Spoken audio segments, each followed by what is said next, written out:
सभी को जय मसीह की आज की सुंदर सुबह के लिए मैं धन्यवाद देता हूँ। परमेश्वर ने एक बार पवित्र हजूर में बैठने का मौका दिया और परमेश्वर को जानने का मार्ग के विषय में बोलने का मौका दिया। उसके लिए हम दानियल की पुस्तक 11 अध्याय और 32वां वचन देखेंगे। और जो लोग दुष्ट होकर उस वाचा को तोड़ेंगे उनको वह चिकनी चुपड़ी बातें कह कहकर भक्तिहीन कर देगा, परंतु जो लोग अपने परमेश्वर का ज्ञान रखेंगे वे ही आप बांध कर बड़े काम करेंगे। जो लोग दुष्ट होकर उस वाचा को, जो परमेश्वर की जो आज्ञाएं हैं उनको तोड़ेंगे, परमेश्वर के जो वचन है उनको तोड़कर चलेंगे, तो उनको वह कौन? शैतान। किनको? जो आज्ञा तोड़ेंगे, चिकनी चुपड़ी बातें कह कहकर क्या कर देगा? वो भक्तिहीन कर देगा, यानी परमेश्वर की बातों से अलग कर देगा और भक्तिहीन कर देगा। परंतु जो अपने परमेश्वर का ज्ञान रखेंगे, जो परमेश्वर के वचनों का पालन करेंगे, परमेश्वर का ज्ञान रखना, परमेश्वर की आज्ञा पालन में चलना, वे ही आप बांधकर बड़े काम करेंगे, बहुत बड़े बड़े कार्य करेंगे परमेश्वर के राज्य में। दानियल 3 में भी हम पढ़ेंगे कि परमेश्वर को जानने का एक मार्ग बताया गया। दानियल 3 ने 14 से लेकर 18 तक यदि हम पढ़ें, यहाँ पर नबूकदनेस्सर जो राजा है एक मूर्त बनाता है। यदि हम पढ़ें तो मैं पढ़ता हूँ दानियल 3 का 14 से। नबूकदनेस्सर ने उनसे पूछा, हे शद्रक, मेशक और अबेदनगो, तुम लोग जो मेरे देवता की उपासना नहीं करते और मेरी खड़ी कराई हुई सोने की मूर्त को दंडवत नहीं करते, तो क्या तुम जानबूझकर ऐसा करते हो? यदि तुम अभी तैयार हो कि जब नरसिंह के बांसुली, वीणा, सारंगी, सितार, शहनाई आदि सब प्रकार के बाजों का शब्द सुनो और उसी क्षण गिरकर मेरी बनवाई हुई मूर्त को दंडवत करो तो बचोगे, और यदि तुम दंडवत ना करो तो इसी घड़ी धधकते हुए भट्टे के बीच में डाले जाओगे। फिर ऐसा कौन सा देवता है जो तुमको मेरे हाथ से छुड़ा सके? तो परमेश्वर के दास यहाँ पर क्या उत्तर देते हैं 16 में? Shadrach, Meshach, Abednego, Shadrach, Meshach और अबेदनगो ने राजा से कहा, हे नबूकदनेस्सर, इस विषय में तुझे उत्तर देने का हमें कुछ प्रयोजन नहीं जान पड़ता। हमारा परमेश्वर जिसकी हम उपासना करते हैं वह हमको उस धधकते हुए भट्टे की आग से बचाने की शक्ति रखता है, वरन हे राजा, वह हमें तेरे हाथ से भी छुड़ा सकता है। परंतु यदि नहीं तो हे राजा, तुझे मालूम हो कि हम लोग तेरे देवता की उपासना नहीं करेंगे और न तेरी खड़ी कराई हुई सोने की मूर्त को दंडवत करेंगे। यहाँ पर जो शद्रक, मेशक, अबेदनगो हैं उनका पूरा विश्वास अपने परमेश्वर पर है, क्योंकि वो अपने परमेश्वर को जानते हैं कि उनका परमेश्वर क्या करेगा? धधकते हुए भट्टे में से भी उनको बचाएगा, वरन राजा के हाथ से बचा लेगा। कितना गहरा विश्वास, कितना दृढ़ विश्वास है यहाँ पर। तो परमेश्वर पर विश्वास करके हर मुसीबत का हल, चाहे धधकता हुआ भट्टा हो, परमेश्वर बचाता अपने लोगों को। दानियल 1 अध्याय, उसमें यदि हम 9वां वचन पढ़े, यहाँ पर लिखा है, परमेश्वर ने खोजों के प्रधान के मन में दानियल के प्रति कृपा और दया भर दे। हमारा जो परमेश्वर है लोगों के मनों में दया और कृपा भी भरता है। ये गुण है परमेश्वर का। और हम ये जान सकते हैं कि जब हम दुख मुसीबत में या परेशानी में हो तो हमारे प्रति लोगों के मनों में वो दया और कृपा भी बढ़ता है। इसी अध्याय का यदि हम 16 से लेकर 22 तक पढ़ें तो यहाँ पर ऐसे लिखा है, तब वह मुखिया उनका भोजन और उनके पीने के लिए ठहराया हुआ दाखमधु दोनों छुड़ाकर उनको साग पात देने लगा। यहाँ पर क्या है, जो खाना खिलाने वाला है उसके मन में परमेश्वर ने डाला कि जैसा शद्रक मेशक अबेदनगो साधारण खाना चाहते हैं तो उनको साधारण खाना ही उस सेवक ने दिया। परमेश्वर ने उन चारों जवानों को सब शास्त्रों और सब प्रकार की विद्याओं में बुद्धिमानी और प्रवीणता दी, और दानियल सब प्रकार के दर्शन और स्वप्न के अर्थ का ज्ञानी हो गया। तब जितने दिन के बाद नबूकदनेस्सर राजा ने जवानों को भीतर ले आने की आज्ञा दी थी, उतने दिनों के बीतने पर खोजों का प्रधान उन्हें उसके सामने ले गया। राजा उनसे बातचीत करने लगा और दानियल, हनन्याह, मिसाइल और अजर्याह के तुल्य उन सब में से कोई न ठहरा, इसलिए वे राजा के सम्मुख हाजिर रहने लगे।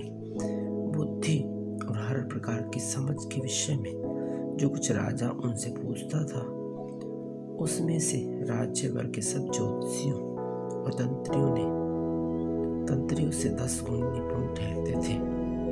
और दानियल कुशरू राजा के पहले वर्ष तक बना रहा।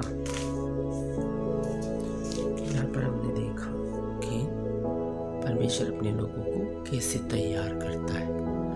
यदि हम पहले अध्याय का अब 4 से लेकर 8 तक भी पढ़े, यहाँ पर राजा एक आज्ञा देता है।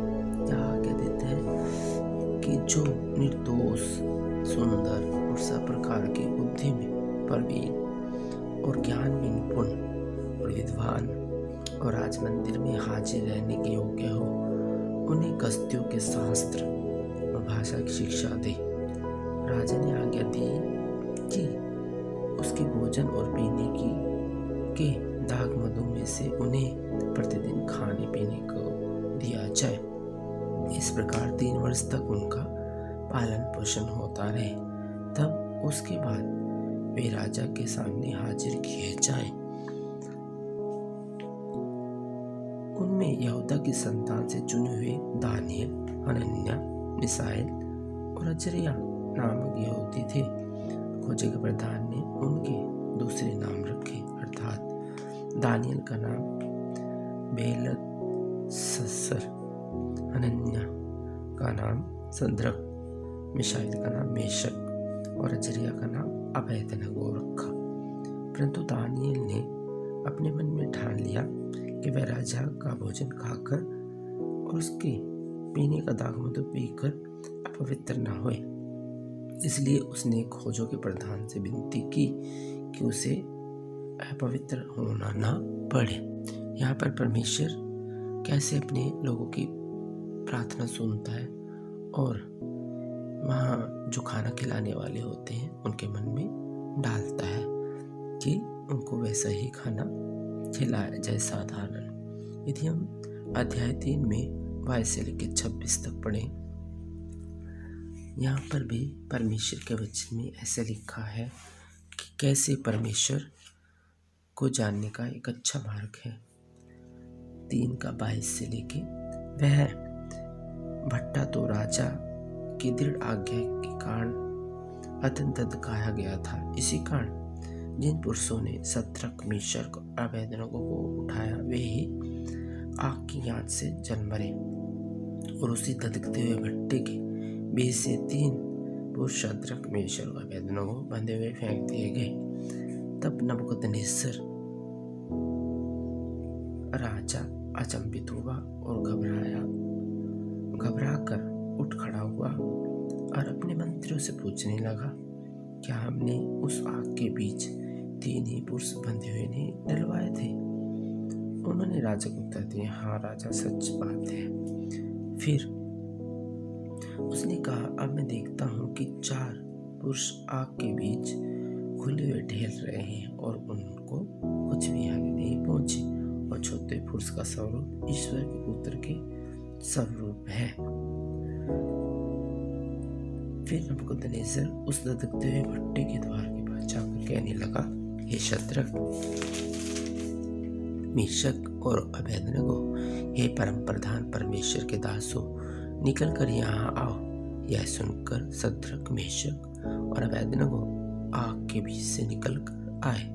यहाँ पर परमेश्वर कैसे अपने दासों को धधकते हुए भट्टे में से भी बचाता है, परंतु जिन लोगों ने उसके को परमेश्वर के दासों को धधकते हुए भट्टे में डाला था, डालते ही आग इतनी तेज थी कि वो जो डालने वाले थे वही झुलस कर मर गए, परंतु जो परमेश्वर के दास लोग थे, परमेश्वर ने उनको धधकते हुए भट्टे में से भी बचाया। ये ऐसे है परमेश्वर का जानने का एक अच्छा मार्ग कि परमेश्वर के साथ यदि हमारी संगति होती है तो परमेश्वर अपने लोगों की कैसे रक्षा हिफाजत करते।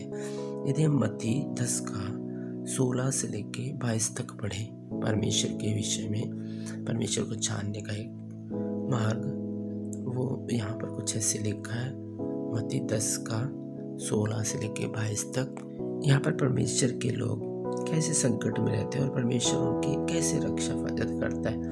परमेश्वर के लोग घबराते नहीं, क्योंकि उनको परमेश्वर का मार्ग पता है और परमेश्वर उस मार्ग में उनके साथ होता है। यहाँ पर हम पढ़े यदि मत्ती 10 का 16 से लेकर 22 तक, देखो मैं तुम्हें भेड़ों के समान भेड़ियों के बीच में भेजता हूँ, इसलिए सांपों के समान बुद्धिमान और कबूतरों के समान भोले बनो, परंतु लोगों से सावधान रहो, क्योंकि वे तुम्हें महासभाओं में सौंपेंगे और अपनी पंचायतों में तुम्हें कोड़े मारेंगे। तुम मेरे लिए हाकिमों और राजाओं के सामने उन पर और अन्य जातियों पर गवाह होने के लिए पहुंचाए जाओगे, तब वे तुम्हें पकड़वाएंगे। तो यह चिंता न करना कि हम किस रीति से या क्या कहेंगे, क्योंकि जो कुछ तुमको कहना होगा वह उसी घड़ी तुम्हें बता दिया जाएगा, क्योंकि बोलने वाले तुम नहीं हो, परंतु तुम्हारे पिता का आत्मा तुम में बोलता है। भाई भाई को और पिता पुत्र को घात के लिए सौंपेंगे और बच्चे माता पिता के विरोध में उठकर उन्हें मरवा डालेंगे। मेरे नाम के कारण सब लोग तुमसे बैर करेंगे, पर जो अंत तक धीरज धरे रहेगा उसी का उद्धार होगा। यहाँ पर देखो परमेश्वर के लोगों के साथ क्या होगा, परंतु परमेश्वर अपने लोगों को कैसे बोलना, कैसे खड़ा होना और सभा में कैसे बोलना, सारी बातों के बारे में परमेश्वर अपनी आत्मा के जरिए लोगों के मुंह को इस्तेमाल करता है। ऐसे हम परमेश्वर को जान सकते हैं। यदि पर हमारा भरोसा पूरा परमेश्वर पर हो तो हम परमेश्वर को और परमेश्वर के बनाए हुए मार्ग को, ये वचन आपको पता है, सत्य मार्ग और जीवन में है। सच्चाई तो परमेश्वर ही है, मार्ग भी वही है, और जीवन जो हमारे अंदर जीवन है वो भी वही है। इस वचन से हमने सीखा कि हम परमेश्वर के मार्ग को कैसे जान सकते हैं। मार्ग, उसका पुत्र स्वयं हमारे लिए मार्ग बन गया। सभी को जय मसीह की।